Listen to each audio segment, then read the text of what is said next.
सर्व दादांकडून पंचांना घेतो. 5 वर्षापूर्वी इथं दादांनी आमचं कौतुक केलं होतं. असणारच ना, दादांच्या बोलणं एवढं सोपं नाहीये, दादाच्या सारखं एवढं सोपं नाही. दादांनी मला हात देऊन वरती घेतलं, काम चालू होतं, ऊन वारा पाऊस काहीच नाही. दादांनी एवढं सण केलेलं आहे, एवढं दादांनी ह्या मातीचं सोनं केलंय. आज या इथं लोक उतारा आणून टाकायचे, इतकी बेकारी होती या रस्त्यावर. नको असं इथं तर गहाणे आमके. आता इथं बसून लोक जेवतात, वडे पाव खातात. एवढी दादांनी सोय केली, एवढी दादांनी म्हणजे सोन्यासारखी जेजुरी केली अशी ही बारामती. पण आता फक्त पब्लिक आम्ही लक्ष देतो, कुणी गहाण करतं, कुणी काय. हक्काने आम्ही बोलतो की इथं कचरा टाकायचा, इथं थुकायचं नाही. गुटखे खाऊन थुकतात झाडापाशी. तर आम्ही नेहमी असं दादांचं प्रत्येक वेळेस दादांना आम्ही सहकार्य करतो आणि करणार. आणि इथून पुढे बी ताईंना आम्ही सहकार्य करणार, म्हणजे करणार, खूप करणार.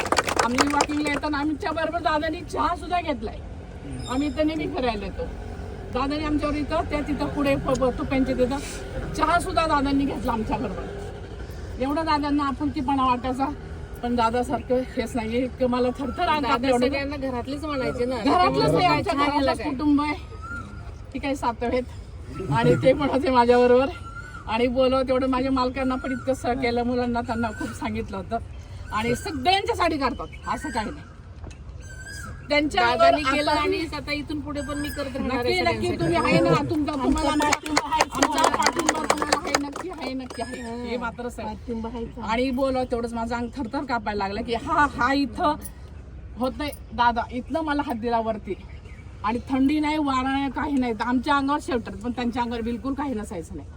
त्या जाग्यावर वहिनीची गाठ पडली तुमची. ह्या जाग्यावर तेच मी पळत आले. म्हणलं काय तर ताई याच्यात, म्हणलं चला गाडीबाईंना म्हणलं चला आपण आता ताईंची भेट घेऊया. खूप छान आहे, आम्ही सहकार्य करणार, आम्ही लक्ष पण देणार इथे सगळ्यांशी. म्हणजे कर्तबदारी करणारे सगळे चांगले, सगळे तुम्ही काळजी करू नका, काही नका, व्यवस्थित आहे, सगळे छान आहे आणि होणार.